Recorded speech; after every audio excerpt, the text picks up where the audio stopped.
The one question we get a lot, especially at our Grand Pacifica project where we're building homes for people, is how can I oversee construction of a home from 1,000 or 2,000 or 3,000 miles away?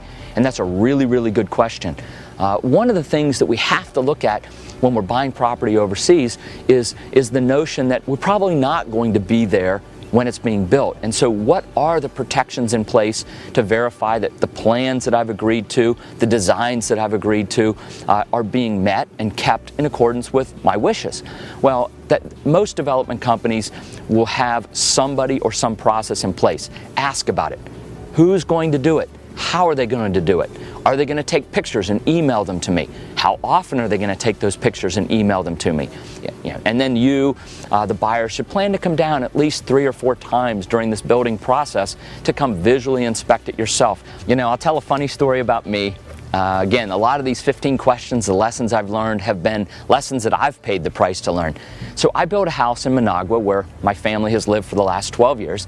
And so we built a beautiful home, and the house is getting done, the kitchen cabinets are in, the bathrooms are in, and we're walking through, kind of like a pre-walk through, and we walk into the master bedroom, and there's a hole in the floor.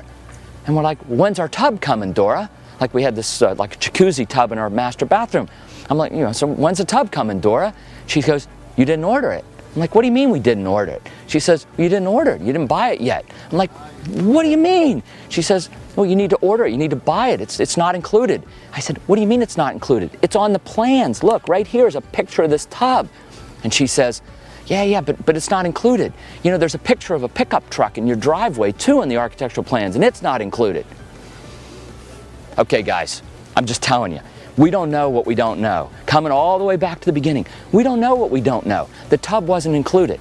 I didn't know the right question to ask.